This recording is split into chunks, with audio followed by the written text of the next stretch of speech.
Hey guys, happy October 1st. Today's the day. In about 1 hour from now, I'm going to flip that breaker and I'm going to try to go 1 month completely off grid living in an apartment.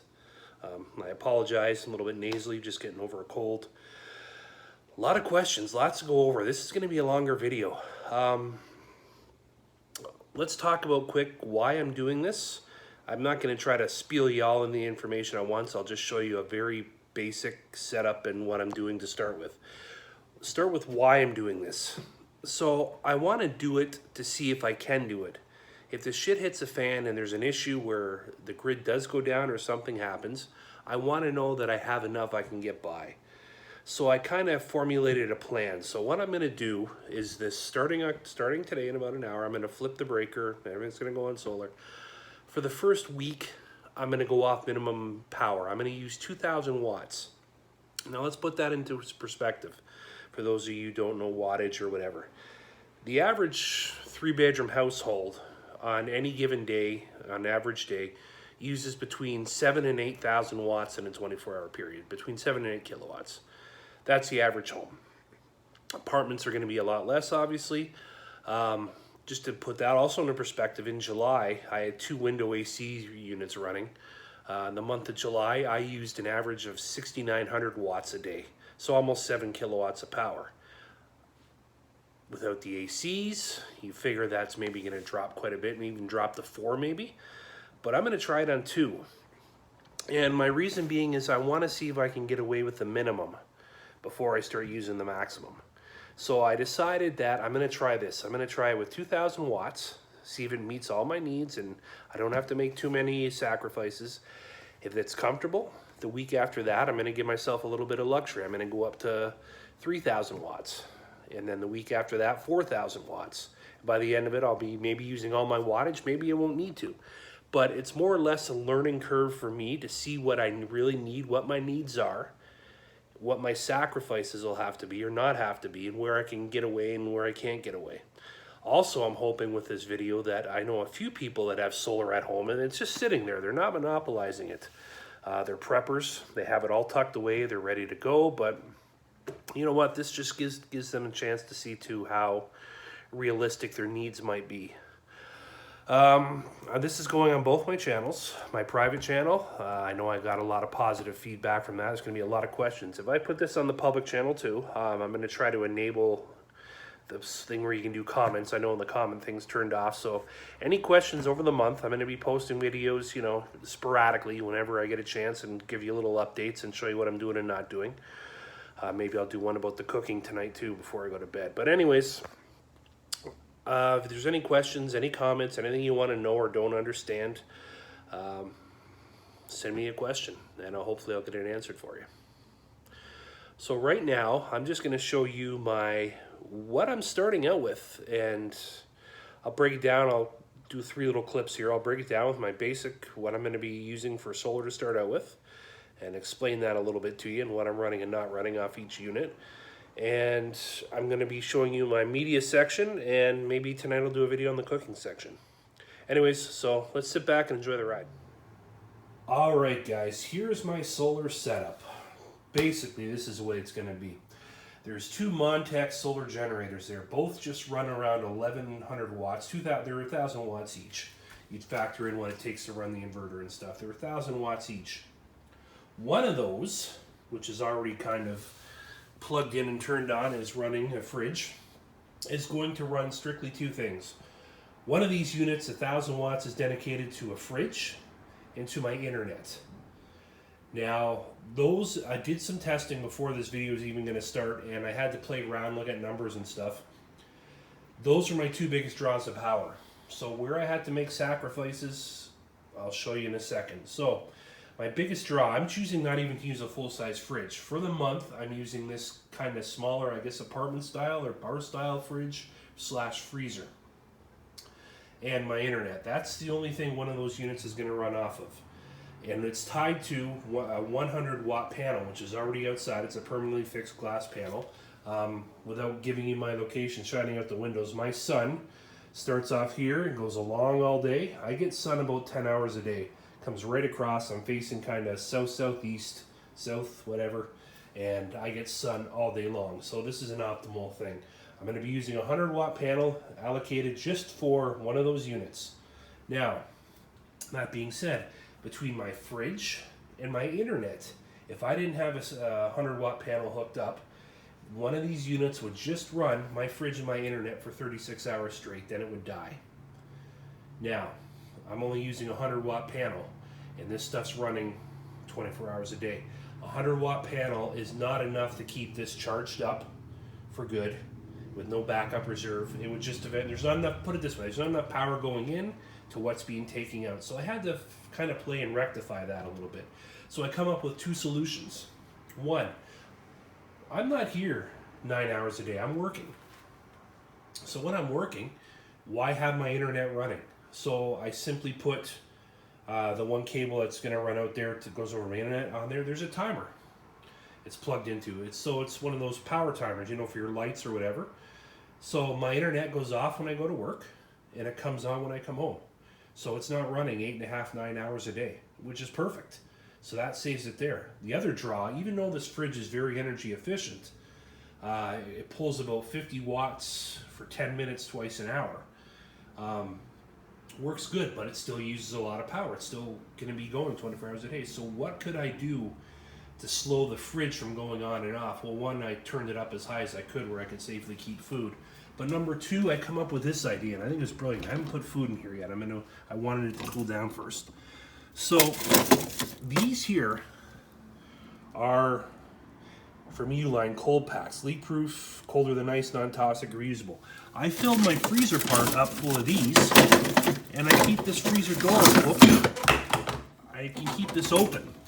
So what that does, believe it or not, fix that in a minute. What that does now, because these things are so cold, and they stay frozen for because of the gel in there, stay frozen for 12 hours or 18 hours or something stupid. So what happens, this acts like a cooler. Once this is not running, the cold air just comes out of the freezer part and keeps the rest of the fridge closed. So what that meant now is my fridge was only coming on once every almost 4 hours instead of twice an hour. So I stretched this just by keeping my internet off and my fridge doing this and turned up a little bit. I now have 48 hours worth of runtime before it needs to charge. So put a 100-watt panel on there. I'm getting about 700 watts a day in return, 500 to 700 on perfect sky. I can now keep the fridge and the internet running 24 hours a day, or not 24 hours a day, but I can keep enough power in there to keep them running without any issues, which I'm happy about. Those are my two biggest concerns. So, that being said, my fridge is covered, my internet's covered. Let's move on to media. We'll talk a little bit about lighting too. Lighting, we'll just get that out of the way. I have oil lamps.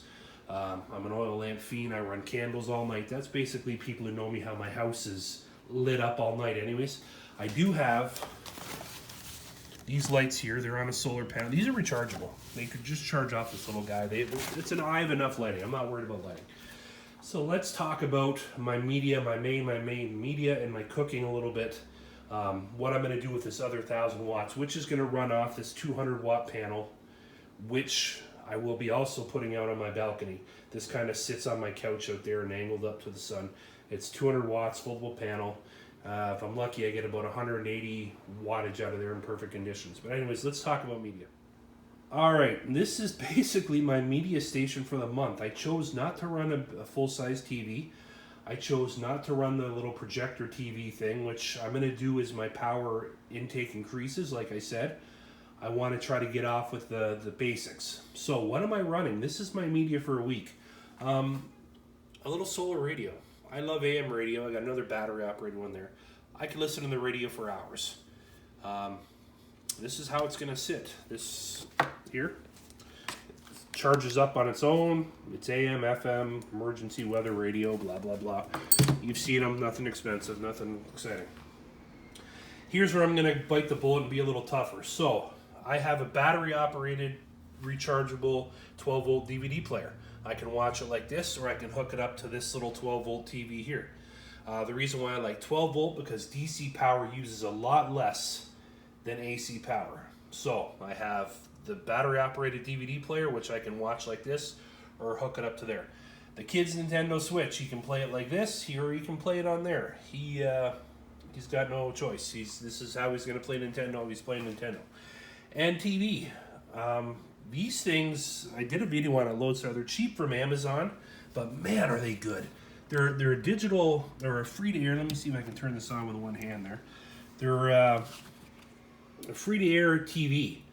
And they're battery operated. They run off 12 volt. They run off AC too. And they pick up a shit ton of channels. And they're Bluetooth connected. So yeah, see, they work good. Turn that off. Anyways, this is my media setup for a month. I can watch my local news and what a TV I want, play video games, and watch movies. Listen to my radio. I'm set. I don't need big stuff going on. And in between this stuff here, we'll get into the details about how much power it uses or doesn't use. It's very, very low power consumption, and as it's plugged in, it's also charging. So I think this TV runs like 9 hours off one charge. The DVD player lasts like 3. That, I don't even know, a few hours. And this doesn't have rechargeable, doesn't have a built-in rechargeable battery, but it's zero consumption. It's like 13 watts or something stupid. So I allocated 1,000 watts to my media center and to my cooking. Cooking's where I'm going to cheat a little bit because I'm going to use a butane stove as well, because cooking on solar on 1,000 watts for 2 people isn't feasible. Anyways, let's pop on to cooking real quick. Just like to say, guys, too, I'm doing this under optimal conditions.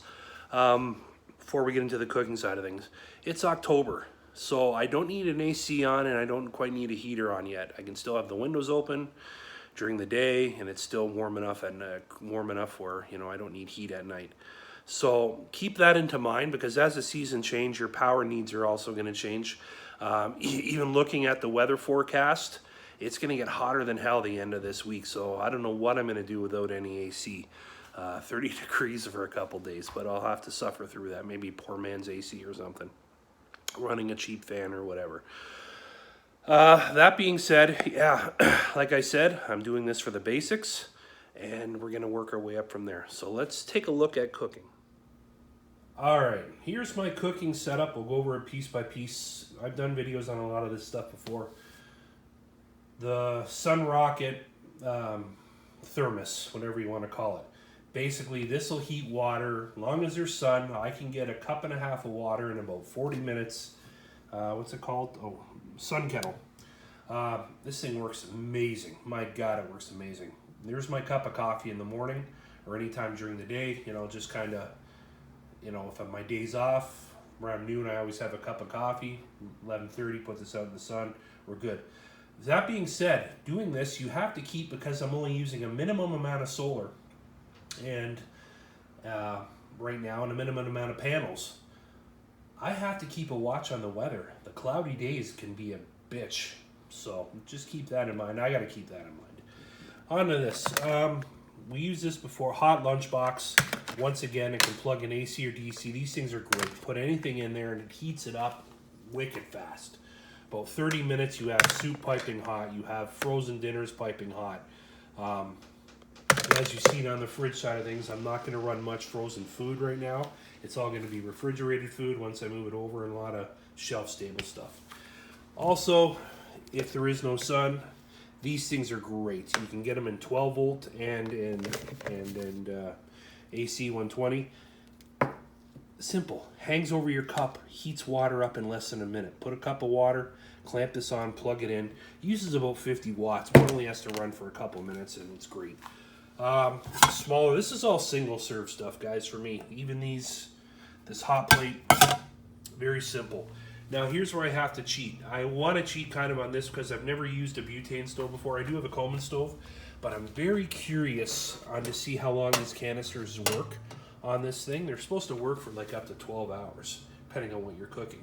So I need a bigger setup just simply for this, because if there's 2 people eating here, my son and I, to cook eggs, we're not going to cook eggs on something small like that, or bacon. Toast, same thing. Toast, I had to get one of those little Coleman camping toasters, the ones that sit right on your grill. You can kind of turn your toast into like a pyramid shape. And anyways, we'll see how that works. But this is going to be the main cooking for pasta, for frying, for whatever. Because we really don't plan to sacrifice a whole lot as what we're eating over this next month.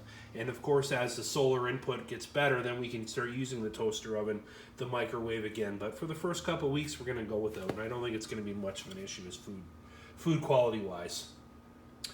Anyways, a little bit longer video today. I apologize, but this is how we're going to start things off for the first couple of weeks.